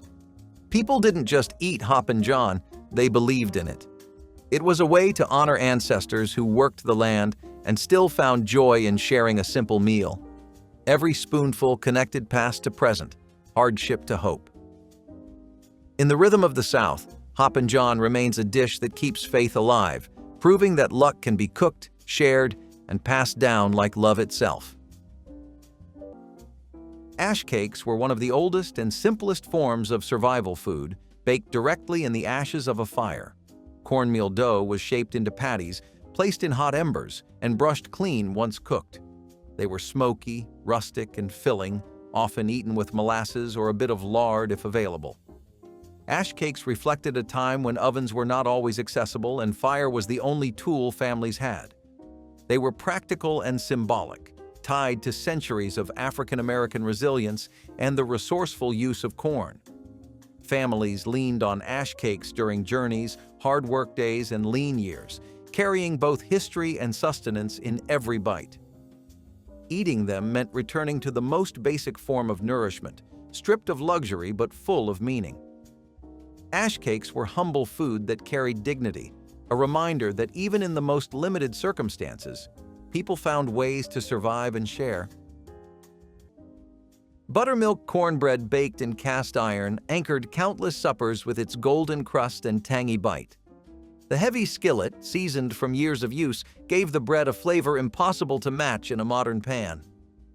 Families stirred cornmeal with fresh buttermilk, a little lard, and a pinch of salt, then listened for the satisfying hiss as the batter hit hot iron.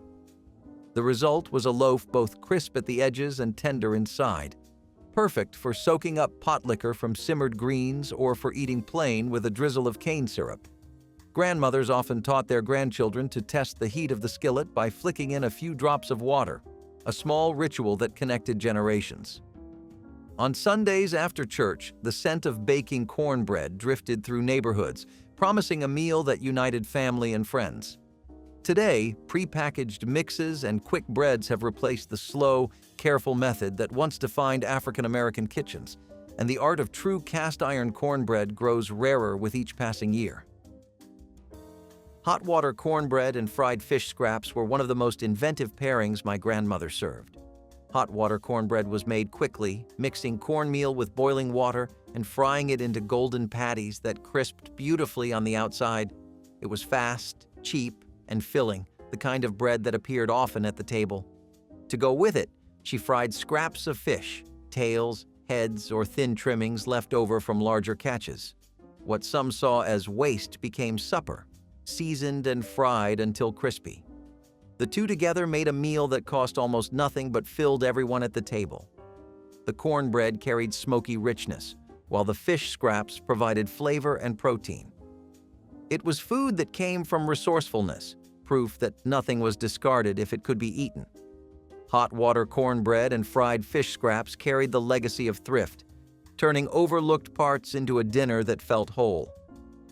Families remembered these meals not just for their flavor, but for their lesson in survival.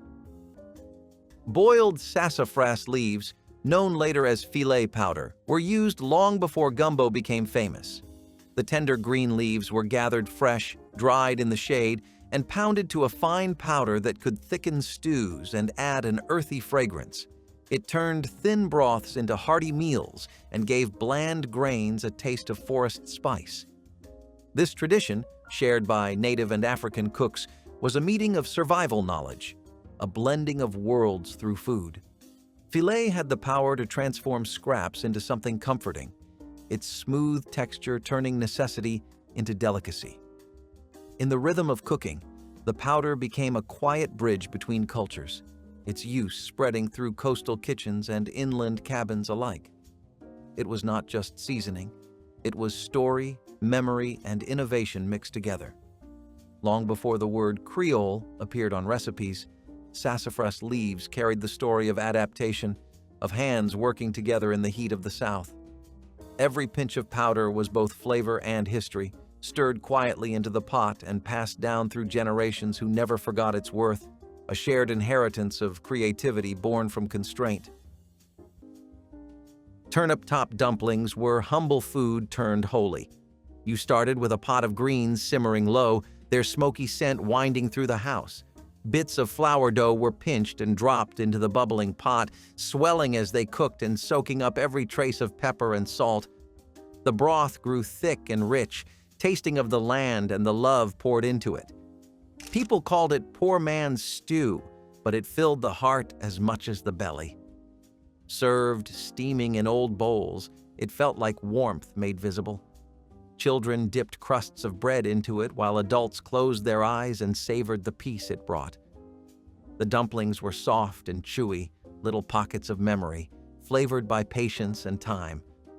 It was a meal for winter nights, for families gathered close, for prayers whispered over steam.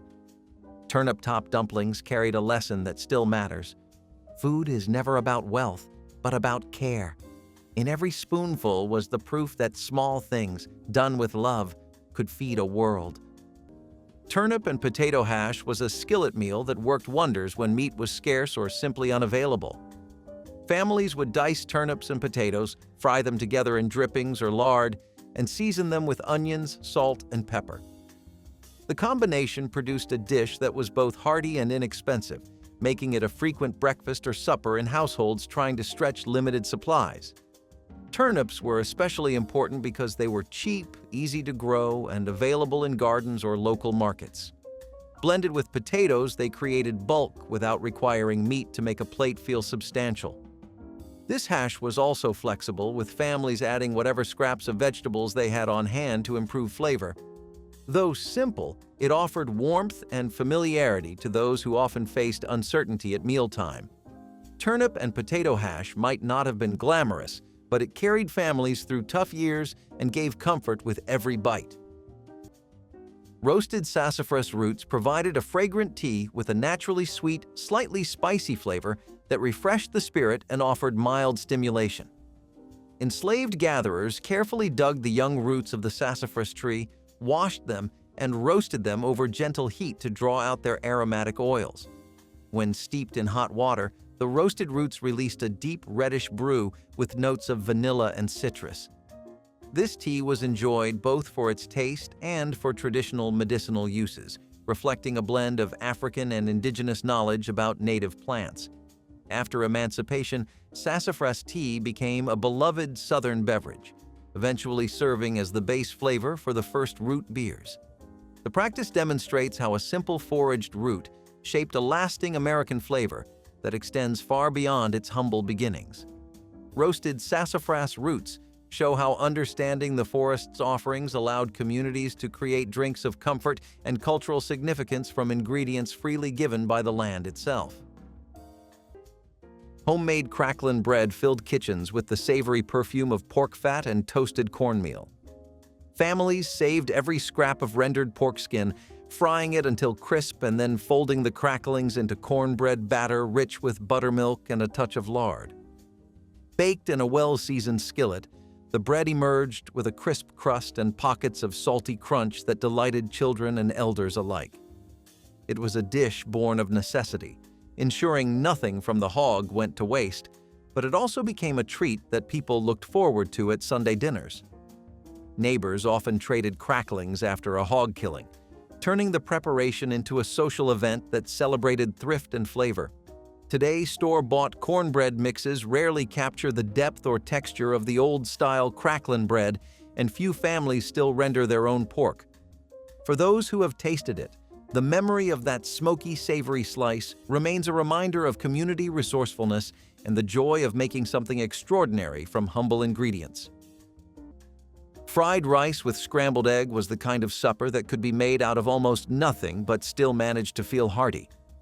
Leftover rice was saved from the night before, reheated in a skillet with a little oil or lard, and then combined with scrambled egg to add richness. My grandmother would sometimes add chopped onion or green pepper if the garden allowed, but the dish stood strong even without extras. The rice fried up golden, the egg binding it together into something more than scraps. A dash of salt and pepper finished it, though hot sauce often appeared at the table too. What amazed me was how it transformed simple grains into a filling plate that stretched across a family without breaking the budget. The meal carried warmth and thrift in equal measure, reminding everyone that dinner did not need meat to be satisfying. In the 1960s, fried rice with scrambled egg was not fancy, but it was dependable, the kind of dish that fed children and adults alike with just enough to keep spirits steady. Roasted acorn mash was one of the earliest lessons in transformation, how something bitter could be made good. Acorns gathered from the forest floor were soaked for days to wash away their harsh tannins, then ground, roasted, and stirred into porridge or cakes.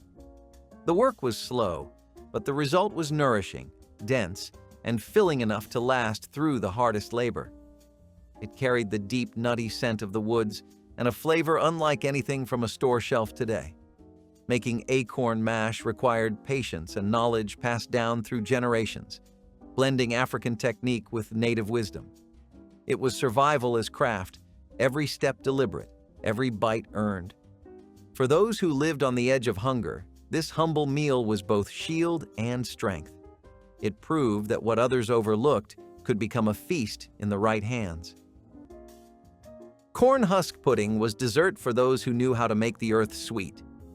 Fresh corn was grated by hand until the bowl filled with golden pulp, then mixed with butter, brown sugar, and milk. The batter was spooned into husks and tied with twine before being steamed until tender. When peeled open, the pudding glowed with a soft yellow shine, smelling of sugar and summer air. Its texture was smooth, its flavor deep and gentle. Families made it for celebrations or simply to remember happier days. It was the kind of sweetness that did not rush, a joy built slowly over a simmering pot. The husks were more than wrappers. They were vessels of gratitude, holding together flavor, memory, and time. Each bite tasted like sunshine, patience, and the steady hands that never stopped creating beauty from simplicity. Corn husk pudding was proof that sweetness does not need gold or cream, only the wisdom to cherish what you already have. It was the song of Southern kitchens, tender and enduring.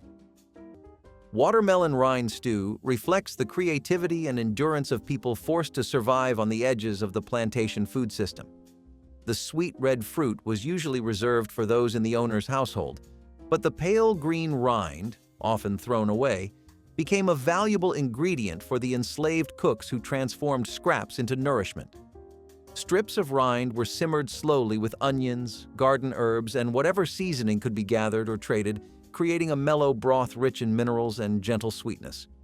This practice traveled forward in time, inspiring the pickled watermelon rind that remains a hallmark of Southern home kitchens today.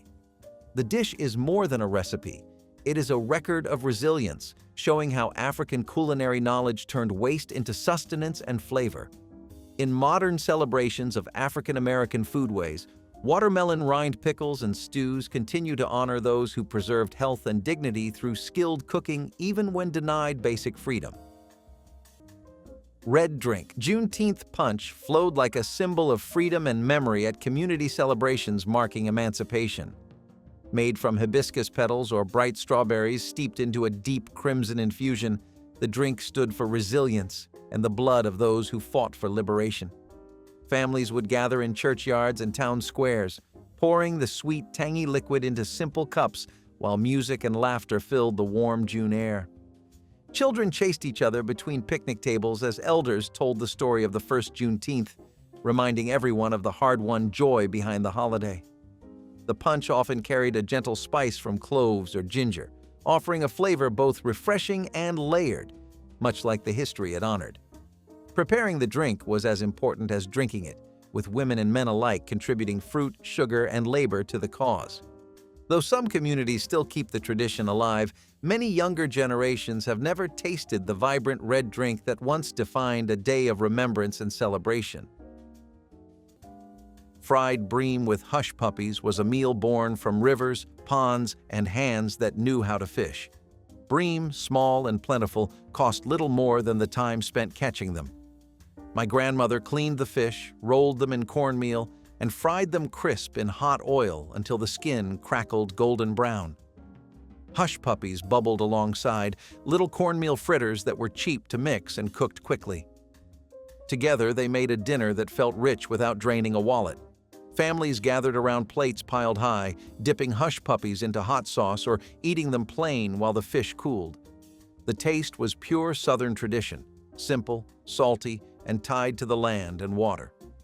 In the 1960s, when grocery stores were expensive, fishing poles and cast nets provided meals for families who had little to spare. Fried bream with hush puppies was more than food. It was a reminder of resourcefulness and community, where the catch of the day fed everyone at the table. Chinquapin nut meal was a secret storehouse of strength, hidden in plain sight among the trees. The chinquapin, a cousin of the chestnut, produced small, sweet nuts that could be gathered in the fall and ground into a fine meal. Enslaved families crushed them using stones, drying the powder in the sun to keep for months. When flour was impossible to come by, this nut meal became bread, porridge, and thickener all at once. It was light to carry but heavy with sustenance, a survival food that kept bellies full during harsh winters or long journeys. The taste was earthy, buttery, faintly sweet, a reminder that even the smallest things in nature held power. The chinquapin tree itself became a silent ally, standing in the background of survival stories few ever told. Every handful of its meal was a small victory against hunger and hardship. Eggshell pudding was an act of pure ingenuity, a sweet custard built from things no one thought could be used. Families saved eggshells, washed and dried them, then ground them into powder for extra calcium. That powder went into milk, sugar, and cornstarch, stirred together until it thickened over the stove. It set in jars or bowls, smooth and pale, a dessert that looked humble but held the taste of patience. It was soft, slightly sweet, and carried the faint scent of vanilla if a family could afford it. Children thought it was magic, how scraps turned into something good. It filled more than bellies. It filled hearts with gratitude. Eggshell pudding was the promise that nothing had to go to waste, that even the smallest fragments had purpose. In every spoonful was the spirit of endurance, a quiet hymn to survival sung right from the kitchen stove. Sorghum syrup bread was a wartime and Depression-era answer to expensive refined sugar. Sorghum, a tall grass grown widely in the South, was boiled down into a thick, dark syrup that tasted earthy and sweet. Families would use it in place of sugar, mixing it into simple bread doughs to stretch rations and still enjoy something satisfying. Sorghum syrup bread was hearty, with a flavor that carried a touch of bitterness, but warmed the spirit. Children often slathered slices with butter or drippings, while adults enjoyed it with strong coffee. It was a farm food at its core, tied directly to the fields where sorghum stalks grew. Sorghum bread meant that no one had to give up sweetness completely even when sugar prices were too high or stores ran out. This loaf was practical, easy to make at home, and deeply tied to southern soil. After times of scarcity passed, sorghum faded, but the memory of that dark bread stayed. Bay leaf infusion offered warmth and gentle comfort, using one of the few aromatic plants that grew wild near plantation quarters. Fresh or dried bay leaves were gathered from native bay trees and steeped in hot water to create a soothing tea with a light floral scent and mild medicinal qualities. This infusion was believed to aid digestion and ease colds, and it provided a calming moment during hard days. The knowledge of bay's healing properties came from both African herbal traditions and local indigenous practices, merging into a shared understanding of the land's quiet gifts.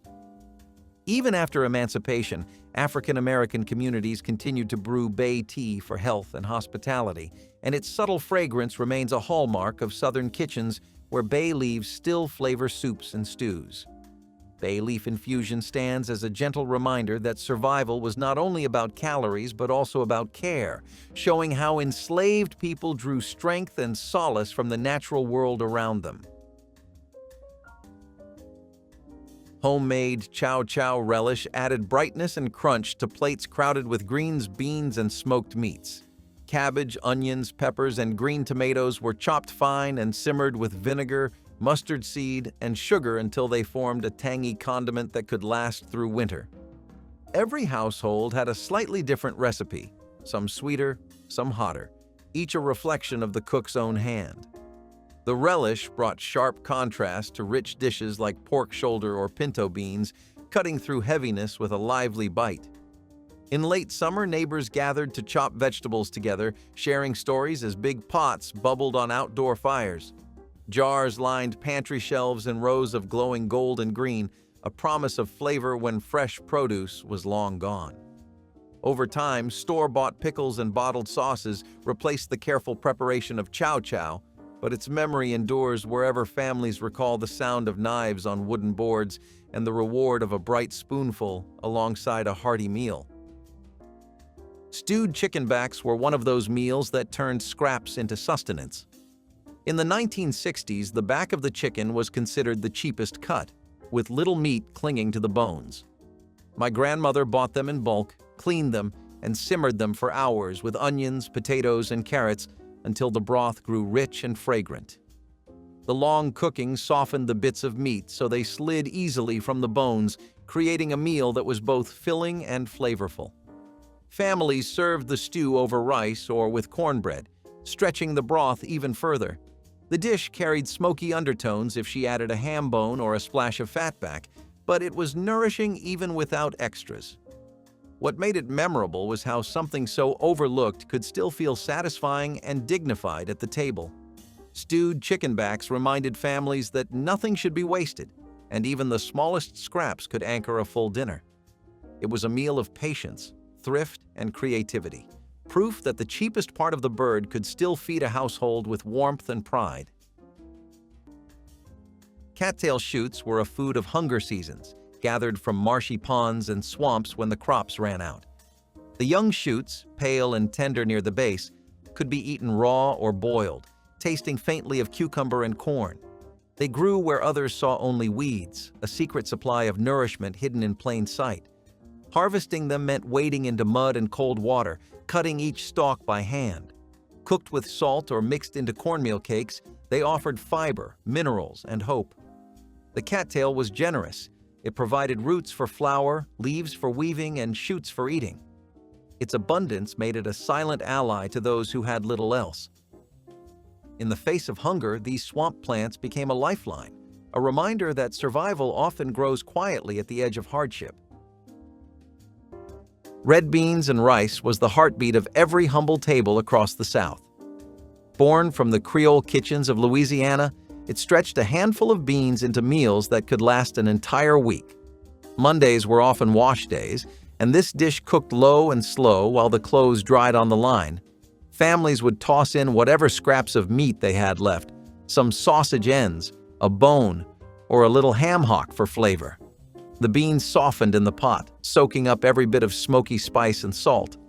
Rice gave it body, a soft and filling base that turned the dish into pure sustenance. The aroma of garlic, onion, and pepper filled every small house, making even the leanest days feel abundant. It was a dish that reminded people of home no matter where life took them. Each bite carried warmth, comfort, and history in equal measure. Red beans and rice wasn't a luxury.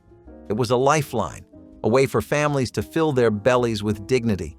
It proved that flavor doesn't come from cost, but from care, time, and the will to make something beautiful from almost nothing. Cornmeal batter cakes were one of the simplest meals that could appear on a Southern table, and they carried generations of tradition within them. Families would take cornmeal, water, and sometimes a pinch of salt, stir it into a thin batter, and fry it on a hot griddle until crisp at the edges. They were plain, but they filled stomachs and could be eaten with molasses, honey, or drippings if there was any to spare. For children heading to school or workers starting long days in the fields, these cakes offered quick energy without costing much. Cornmeal was one of the most dependable ingredients because it was cheap, easy to store, and produced in abundance across the South. A few scoops stretched further than wheat flour, and it did not require yeast or fancy preparation. Cornmeal batter cakes might have been plain, but in households facing hunger, they meant survival and warmth. They were a food that held families steady when little else did. Smoked frog legs provided unexpected protein from the marshes and bayous surrounding many southern plantations. Skilled foragers caught frogs at night with simple nets or by hand, cleaning the meaty hind legs and seasoning them with salt and wild herbs before smoking them slowly over hickory coals. The gentle smoke preserved the meat for days and gave it a rich, savory flavor that paired well with cornbread or greens. This practice echoed West African traditions of smoking small game and fish to ensure longevity in hot climates. After emancipation, smoked frog legs remained a regional delicacy in Louisiana and coastal communities, later becoming a celebrated dish in Cajun cuisine. They remind us that survival often required deep familiarity with the waterways and a willingness to turn overlooked resources into sustaining meals. Smoked frog legs stand as an example of how necessity and skill created flavors that outlasted hardship, transforming what began as a pragmatic hunt into a distinctive part of Southern culinary heritage and a taste still enjoyed today. Rabbit and dumplings was the meal that turned a quiet woodland hunt into a hearty family supper when store-bought meat was rare. Hunters brought back rabbits dressed and cleaned, and cooks simmered the lean meat slowly with onions, carrots, and herbs until it fell from the bone. Soft flour dumplings were dropped into the rich broth, swelling as they absorbed the savory flavor and thickened the stew. The dish fed large households through cold nights, stretching a single rabbit to satisfy many plates. Children learned to roll the dumpling dough while elders told stories of patient mornings in the woods and the respect owed to the animal that provided the meal.